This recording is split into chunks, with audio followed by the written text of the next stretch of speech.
ಒತ್ತಡದಿಂದ ಆ ಒತ್ತಡ ತಡಿಲಾರ್ದ ಕೊನೆಗೆ ಸಿದ್ದರಾಮಯ್ಯನವರು ಅನಿವಾರ್ಯವಾಗಿ ಈ ಸೈಡ್ ನೇಮಿಸಿದ್ರು ಒಲ್ಲದ ಮನಸ್ಸಿನಿಂದ. ಇದು ಎಷ್ಟು ಮಟ್ಟಿಗೆ ಇನ್ವೆಸ್ಟಿಗೇಷನ್ ಮಾಡಿ ಸತ್ಯ ಹೊರಗ್ತದೋ ಅದು ಬೇರೆ ಮಾತು. ಆದರೆ ಆಲ್ರೆಡಿ BJPಯವರು ಇದನ್ನು ವಿರೋಧ ಮಾಡ್ತಾ ಇದ್ದಾರಾ ಅನ್ನುವಂಥ ಸುದ್ದಿಗಳು ಬರ್ತಾ ಇದ್ದಾವೆ.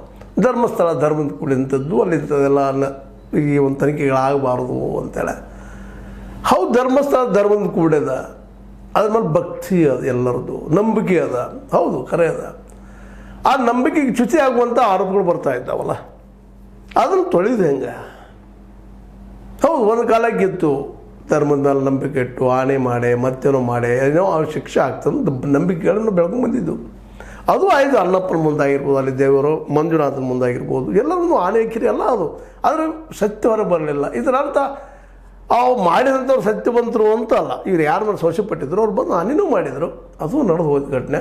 ಆದರೆ ಇಲ್ಲಿವರೆಗೆ ಅದು ರಿಸಲ್ಟ್ ಬರದಾಗದಾಗ ಅನಿವಾರ್ಯವಾಗಿ ಇವತ್ತಿನ ವೈಜ್ಞಾನಿಕ ಯುಗದಲ್ಲೇ ಇದೆಲ್ಲ ಒಂದು ನಂಬಿಕೆ ಒಂದು ಕಾಲದ್ದು. ಒಂದು ಕಾಲ ಸತ್ಯಗಳು ಇವತ್ತೆಲ್ಲ ಸತ್ಯ ಅಂತಾರೆ. ಇದು ಆದರ್ಶ ಅನ್ನೋಕ್ಕಿಂತಲೂ ಒಂದು ನಂಬಿಕೆ ಮೌಲ್ಯ ಅಂತ ಹೇಳ್ಕೊಂಡು ಮತ್ತೆ ಆಗಬೇಕಪ್ಪ. ಇದು ಮತ್ತೆ ಘಟನೆಗಳದು ಅಷ್ಟರೊಳಗೆ ಏನೋ ನಡೆದು ಹಂಗೆ ತಿಕ್ಕಾಡ್ತಾ ಮುಂದೆ ಹೊರಟಿತ್ತು. ಅಷ್ಟರಲ್ಲೇ ಆ ವ್ಯಕ್ತಿ ಅನಾಮಿಕ ಅಥವಾ ಭೀಮ ಅಂತ ನಾವೇನು ಕರ್ಕೊಳ್ತೀವಿ, ಆ ವ್ಯಕ್ತಿ ಬಂದು 100 ಜವಣ ಹೊತ್ತು ಹಾಕಿದ್ದೀನಿ. ಸಣ್ಣ ಮಕ್ಕಳನ್ನ, ಸ್ಕೂಲಿಗೆ ಹೋಗೋ ಮಕ್ಕಳನ್ನ ಅವ್ರು ಹೋಗಿದ್ರು, ಆ್ಯಸಿಡ್ ಹಾಕಿ ಬೆನ ಅಂದರು. 108 ಆರೋಪಗಳನ್ನ ಅವ್ರು ಮಾಡ್ತಾಯಿದ್ದಾರೆ ಮತ್ತು ತೋರಿಸ್ತು ಅಂತ ಹೇಳಿದರು.